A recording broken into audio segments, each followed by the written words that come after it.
Hi, my name is Elena Whitmore. I'm 36 years old. 3 years ago, my life was beautifully ordinary. I taught 4th grade at Riverside Elementary in Asheville, North Carolina. My husband, Michael Whitmore, worked as a structural engineer at his father's prestigious architecture firm, Whitmore and Associates. And our son Lucas was 9 years old and obsessed with space. He could recite planetary mass ratios before most kids mastered multiplication tables.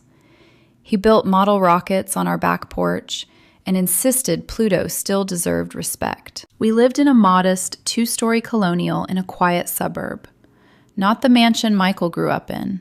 Not the gated estate Douglas believed we were entitled to. That choice created friction. "You're depriving my grandson of his birthright," Douglas would declare at mandatory Sunday dinners, beneath chandeliers older than my entire family line. "We're teaching him values," I would reply, squeezing Michael's hand under the table. Douglas didn't understand modesty. He understood legacy. The Whitmore name had dominated Asheville for 4 generations. Hospital boards, university wings, political campaigns. Influence was their inheritance, and I was the school teacher who married into it, an outsider. Lucas got sick on a Tuesday. He came home from school too tired to finish his homework. By the end of the week, he had a fever that wouldn't break. 10 days later, we were sitting in a sterile consultation room, hearing words no parent survives unchanged. Acute lymphoblastic leukemia. Rare. Aggressive. The world tilted. The months that followed blurred into hospital corridors and chemotherapy schedules.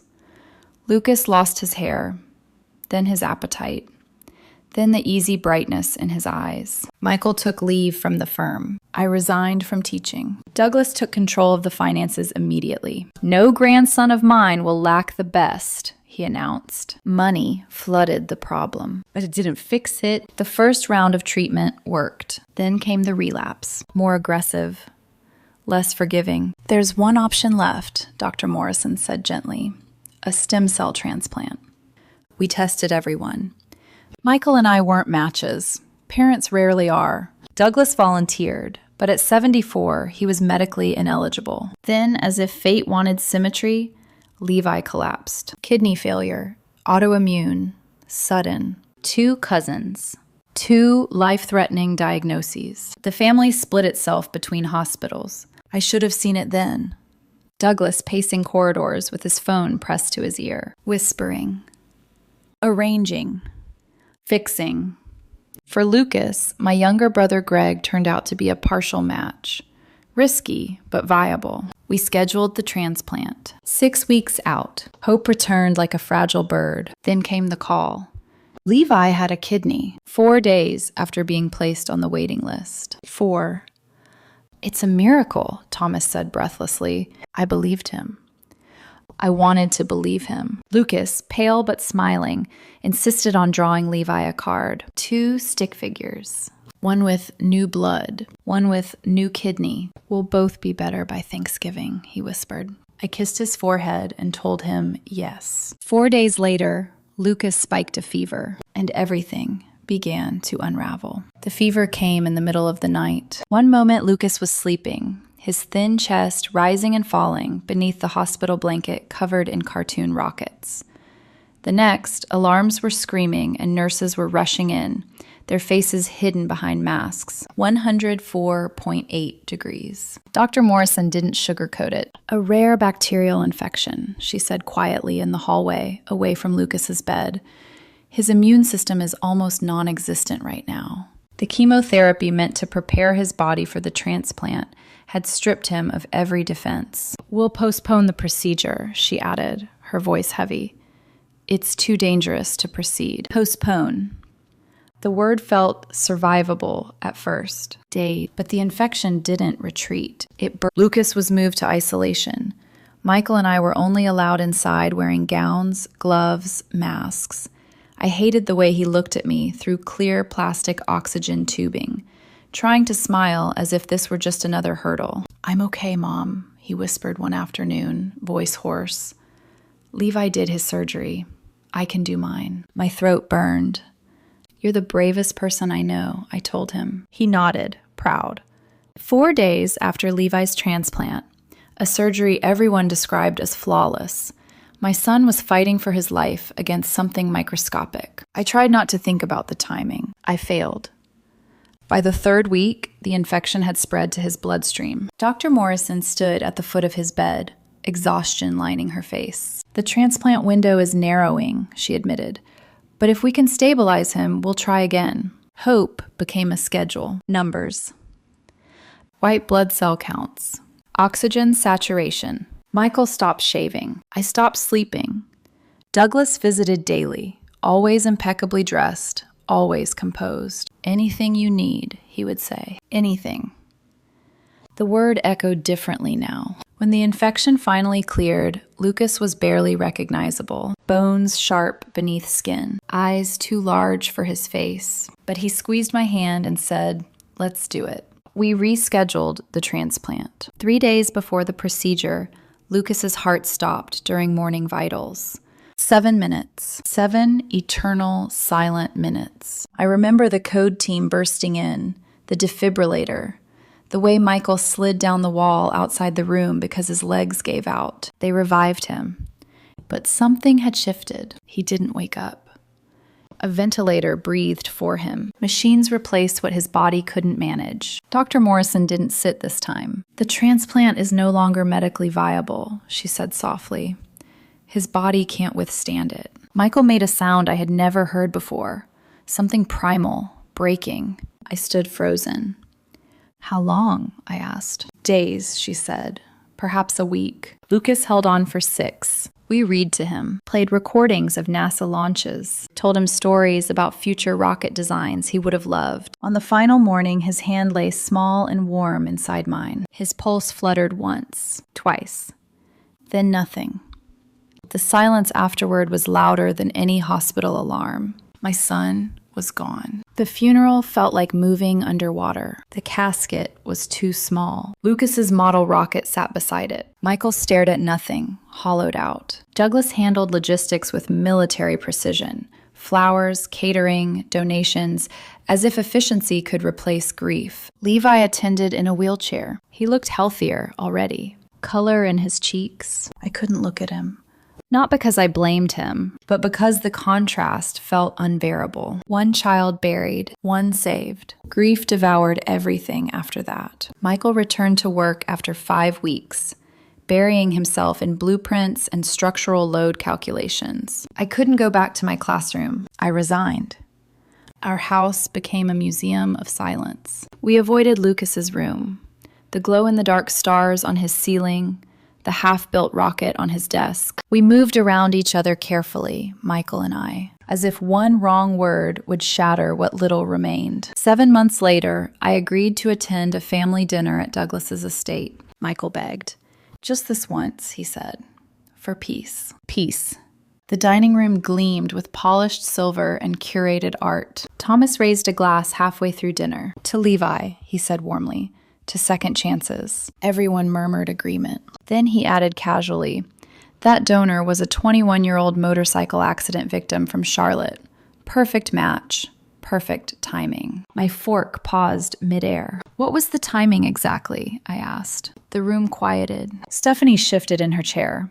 "Thursday evening, 4 days after Levi was officially listed." 4 days. The average wait for B-positive kidneys was months. Sometimes longer. "That's remarkably fast," I said carefully. "The Whitmore luck," Douglas replied smoothly. Our eyes met. And in that fraction of a second, before he masked it, I saw something. Not pride. Not relief. Guilt. It flickered across his face like a shadow passing over glass. After dinner, I followed him into his study, closed the door. 4 days isn't luck, I said. He poured himself scotch, though his hand trembled slightly. These were separate medical cases, Elena. Don't let grief distort reality. "Did you make a donation?" I asked. Silence. His jaw tightened. "I have always supported this community." "That's not what I asked." He didn't answer, but his silence was louder than confession. When I reached the door, he spoke again. "Everything I've ever done," he said, voice low, "has been for this family." I turned slowly. "What exactly did you do, Douglas?" He looked away. And in that moment, The last piece of grief shifted into something else. Suspicion. Cold. Unrelenting. Miracles don't happen in 4 days. I didn't tell Michael that night. Not because I didn't trust him, but because once suspicion becomes spoken truth, it changes everything. And I wasn't ready to watch my husband choose between his father and our son's memory without proof. The next morning, I called Natalie Brooks. Natalie had been one of Lucas's transplant nurses. Steady, direct, the kind of woman who never sugar-coated reality, but never stripped it of compassion either. We met at a small cafe downtown, far from hospital corridors and Whitmore family influence. I wrapped my hands around a cup of coffee I didn't intend to drink. "Can someone move up the transplant list?" I asked quietly. Natalie's expression shifted immediately. "Officially, absolutely not," she said. "It's algorithm-based. Medical urgency, compatibility, wait time. And unofficially?" She hesitated. There it was. A pause long enough to matter. "There have been rumors," she admitted carefully. "Large donations that coincidentally align with fortunate outcomes. Nothing proven. But whispers don't come from nowhere." My pulse thudded in my ears. "What would someone need to prove it?" I asked. "A paper trail. Donation records, committee notes, timing correlations." She studied my face. "Elena, what are you thinking?" I told her. Everything. Douglas's comment, the 4-day miracle, the tremor in his hand. Natalie didn't dismiss me as a grieving mother spiraling into conspiracy. Instead, she wrote down a name. Daniel Mercer, healthcare compliance investigator, specialized in transplant ethics violations. "He's thorough," she said, "and discreet." I stared at the name. This was the moment where I could walk away. Let grief settle into something dull and permanent. Or dig. I chose to dig. Daniel Mercer was skeptical at first. "These cases are nearly impossible to prove," he told me over the phone. "Wealthy donors make contributions all the time. Correlation doesn't equal causation." "I understand," I said, "but I need to know." We met in a neutral location. Hendersonville, outside Asheville's social orbit. He was younger than I expected, early 40s, sharp eyes. "You're prepared for what this might uncover?" he asked. "No," I answered honestly, "but I'm prepared for not knowing even less." For 6 weeks, I lived 2 lives. At home, I moved through rooms heavy with silence. I cooked dinners Michael barely tasted. I folded laundry that still smelled faintly of Lucas's favorite detergent. At night, I reviewed timelines. Levi listed. 4 days. Donation. 2 days before match notification. Something gnawed at me constantly. One memory kept resurfacing. Weeks before he died, Lucas had asked me, "Mom, do rich people get picked first?" We had been watching a documentary about space funding. I'd laughed gently. "Not in medicine," I told him.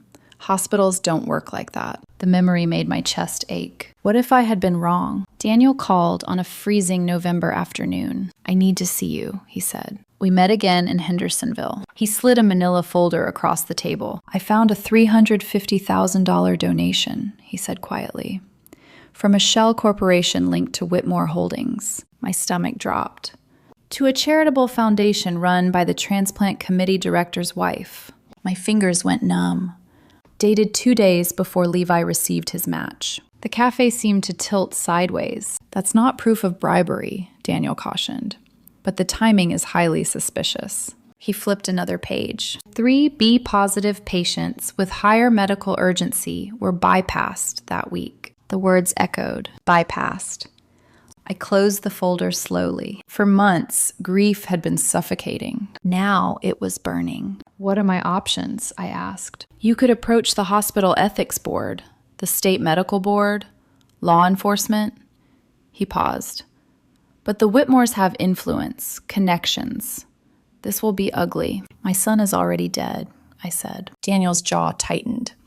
"Justice won't bring him back." "I know," I whispered, "but it might stop this from happening again." He studied me for a long moment. "You're certain you want to do this?" I nodded. But there was one more step. The hardest one. "Michael, I waited until after dinner. We ate in near silence, like most nights. When he set down his fork, I placed the folder in front of him. "What's this?" he asked tiredly. "Read it." He opened it slowly. His eyes scanned the donation receipt, the dates, the bypassed patients. He didn't speak for several minutes. Then very softly he said, "You think my father did this? I think the timing is impossible to ignore." Michael leaned back in his chair. "I always knew he pulled strings," he said hollowly. "Zoning boards, contracts, political favors." He swallowed hard. "But this," his voice cracked. "Lucas might still be alive." The air between us felt charged. "We can't know that," I said carefully, but we both knew the terrible possibility lingered. Michael closed the folder. His hands trembled. "What do you want to do?" "I want the truth," I said. "And if it destroys what's left of this family," I met his eyes. "It already is." He stood abruptly. "Let's go." "Now?" "Yes." His voice was steadier than I'd heard in months. We confront him. Together. For the first time since Lucas's death, Michael and I weren't drifting in parallel grief. We were aligned. We drove to Douglas's estate without calling.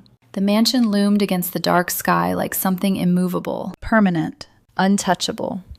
But permanence is an illusion. Michael knocked once, hard. Douglas answered, surprised. "Elena, Michael, to what do I owe?" "We need to talk," Michael interrupted. In the study, I placed the folder on the desk. "Tell us exactly what you did." Douglas glanced down. His expression shifted. From confusion to calculation, and then fear. Douglas didn't touch the folder at first. He simply stared at it. Then at us. "Where did you get this?" he asked evenly. "Does it matter?" Michael replied. I could hear the strain in his voice, the effort it took to keep it level. Douglas opened the folder slowly. His eyes moved across the donation receipt, the Shell Corporation, the foundation, the dates. The silence stretched. 4 days. 2 days before the match. Bypassed patients. "You're implying something very serious," he said at last. "I'm not implying," I answered. "I'm asking." Michael stepped forward. "You donated $350,000 to a foundation run by the transplant director's wife. 2 days later, Levi received a kidney after only 4 days on the list." Douglas closed the folder carefully. "I made a charitable contribution." "You made a bribe," I said. His jaw hardened. "Be careful with your accusations, Elena." I reached into my coat pocket and pressed record on my phone. I didn't tell him. "Did you pressure the committee?" Michael asked. Douglas exhaled slowly, as if we were exhausting children. "You don't understand how the real world works." "Then explain it to me," I said. He rose from his chair. "When Levi's kidneys failed, Thomas was inconsolable. I had already watched one grandson deteriorate in a hospital bed. I refused to watch another." "So you interfered," I whispered. "I ensured options were explored. That's not what the records say." His composure cracked. "Lucas's condition was far more complicated," he snapped. "Even with the transplant, his survival odds were uncertain." "Don't," Michael warned. "Don't you dare reduce my son to statistics," he continued, voice deadly quiet. "You manipulated a system meant to prioritize medical urgency." Douglas's face flushed. "I leveraged relationships, yes. I made calls. I expressed urgency." "You paid them," I said. He didn't deny it. Instead, he said something worse. "I lost one grandson already." The room went silent. "You lost him?" I repeated, disbelief turning sharp. "You think you lost him?" "I buried him too," Douglas said defensively. "No," I said. "You arranged flowers. You wrote checks. That's not the same." Michael's breathing was ragged now. "Did you mention Lucas when you pressured them?" he asked. Douglas hesitated. That was the answer. "I told them I couldn't endure another loss," he admitted quietly. "You used my son's suffering as leverage?" I whispered. "It was strategic," he said. "Necessary." My vision blurred with fury. "Strategic!" I shouted. 3 other children were bypassed that week. "Family comes first," he roared back. The words echoed against the wood-paneled walls. Michael knocked his chair backward. "Lucas was your family," he said. Douglas's face tightened. "I had to choose where to apply influence." "You chose wrong," I said. Silence fell again. Then Douglas's tone shifted, calmer. colder. What do you want? Justice, Michael replied. Douglas laughed, short and sharp. You think so was Lucas, I said. I recorded this conversation, I said evenly. For the first time that night, Douglas looked uncertain. What exactly did you record? He asked. Enough. He straightened slowly. You will regret this, he said. I will disinherit you, Michael. I will ensure no firm in this city hires you. Michael didn't flinch. I don't want your money. Douglas's expression darkened. You're making an emotional decision. No, I said. We're making a moral one. We left without another word. As we walked out of the estate, the cold night air felt sharper than usual. Michael stopped beside the car. If this explodes, he said quietly, there's no going back. I took his hand. There wasn't any way. The next morning, we submitted everything. State Medical Board, Hospital Ethics Committee, an investigative journalist known for healthcare corruption exposés. Within a week, the transplant director was placed on administrative leave. The charitable foundation was audited. Local news stations began calling. Headlines appeared. Wealthy developer accused of transplant manipulation. Thomas called Michael, voice shaking. We didn't know, he insisted. I swear. I believe you, Michael said. Stephanie called me separately. Levi overheard us arguing, she said, crying. He thinks they're going to take the kidney back. My heart twisted. They won't, I said softly, and none of this is his fault. The investigation widened. Emails surfaced. Internal committee notes referencing external pressure. One message mentioned Douglas explicitly invoking prior family loss. 3 bypassed patients were confirmed. Families came forward. One mother spoke publicly. My daughter waited 8 months, she said on camera. She didn't get her miracle. I couldn't watch the full interview. The official findings were devastating. Douglas had leveraged his hospital board position to influence committee discussion. The donation had not been labeled a quid pro quo, but the intent was unmistakable. Criminal charges followed. Bribery, conspiracy, ethics violations. The Whitmore name, once synonymous with philanthropy, became shorthand for corruption. Michael resigned from the firm the same day charges were filed. I won't build under his name, he said. Douglas attempted damage control, offered to fund a hospital wing in Lucas's memory, offered to establish scholarships. We refused.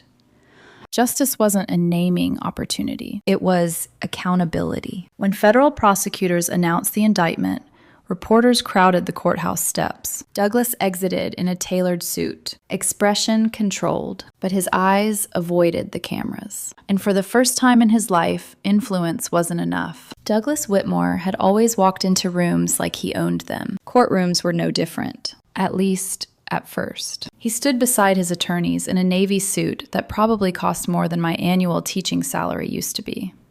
His posture was rigid, his expression carefully neutral. But reputation doesn't survive federal indictment intact. Emails were read aloud in open court. Board minutes dissected. Financial transfers traced. The $350,000 donation. The timing.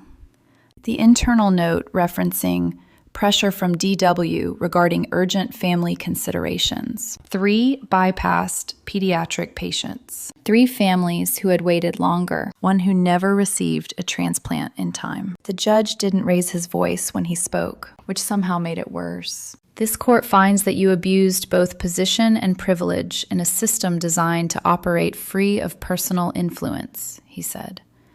Your actions undermined public trust in a life and death allocation process. Douglas accepted a plea deal. 4 years in federal prison. $2.3 million in fines. Mandatory disclosure cooperation that exposed broader weaknesses in the regional transplant network. 4 years. It felt small. Measured against a lifetime. Measured against a 9-year-old boy who loved rockets. But it was something tangible. For the first time since Lucas died, the system acknowledged wrongdoing. The fallout reached everywhere. Whitmore and Associates hemorrhaged clients within weeks. Michael resigned before the board could even convene. I won't build a future on what he destroyed, he told me. We sold our house that spring, not because we were fleeing, but because grief had soaked into the walls. Lucas's room was the hardest. I stood in the doorway for nearly an hour before stepping inside. Glow-in-the-dark constellations still dotted the ceiling. His half-finished rocket remained on the desk. Michael knelt beside it and pressed his forehead against the wood. "I'm sorry," he whispered. We packed carefully, not erasing, just carrying forward. We moved to a smaller home in West Asheville. Quieter. Less history. More space to breathe. The most complicated conversations were with Thomas and Stephanie. "We didn't know," Thomas repeated when we met at a neutral cafe months after the sentencing. I believed him. Grief makes people blind to timing, to paperwork, to miracles that arrive too conveniently. "Would you have asked questions if you had suspected?" I asked gently. He didn't answer. That silence held its own truth. Levi's kidney function remained stable. Doctors agreed removing it would be medically unethical, regardless of how it had been obtained. He was 11 by then, old enough to understand scandal, young enough to carry guilt he didn't deserve. Stephanie told me he had asked, "Did I take someone else's turn?" I asked to see him. When we met, he looked thinner, older somehow. He avoided my eyes at first. "I'm sorry," he said quietly. I knelt in front of him. "You have nothing to apologize for," I told him firmly. "None of this was your fault." He nodded, but I could see the question still living behind his eyes. That question will probably follow him for years. I don't blame him. I blame the man who believed influence justified interference. The transplant system changed. Mandatory donation disclosures, independent review boards, randomized auditing of committee decisions. Families who had been bypassed received settlements. Not enough, but acknowledgement. Journalists continued investigating healthcare inequities long after the headlines faded. Lucas's name appeared in policy discussions, in ethics panels, in classrooms. It was strange. Hearing him spoken about in past tense, as case study, as catalyst. Michael and I started therapy. At first, we sat on opposite ends of the couch. Grief had carved distance between us, but confronting Douglas together had done something unexpected. It had aligned us again. We learned how to talk about Lucas without collapsing, how to remember him without drowning, how to sit in silence without it feeling like accusation. A year after Douglas entered prison, we established the Lucas Whitmore Memorial STEM Scholarship, not funded by Whitmore money, not bearing Douglas's legacy. It was funded by small donations, by parents, by teachers, by neighbors who had brought casseroles and handwritten notes during those awful months. I returned to teaching part-time. The first day back in a 4th grade classroom nearly broke me. 9-year-olds, so many bright, restless minds. But I stayed.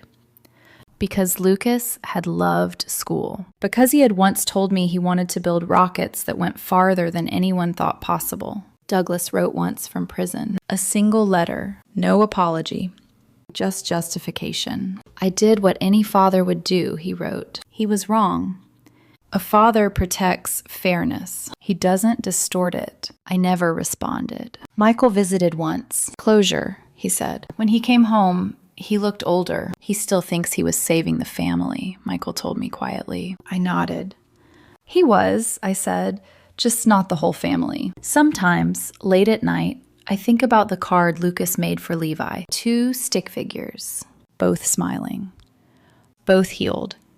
That simple faith in shared recovery. He never imagined systems could bend, that adults could tilt scales. If you discovered someone had abused power to benefit their own at the expense of others, would you pursue justice, even if it shattered your family? For me, the answer came in a hospital room, holding my son's hand as the machines went silent. Justice didn't bring him back. It didn't erase those 7 minutes when his heart stopped. It didn't undo the infection, but it forced truth into the light. It prevented other 4-day miracles. It made the system harder to manipulate. My son didn't die in vain. His story changed something, and that has to be enough.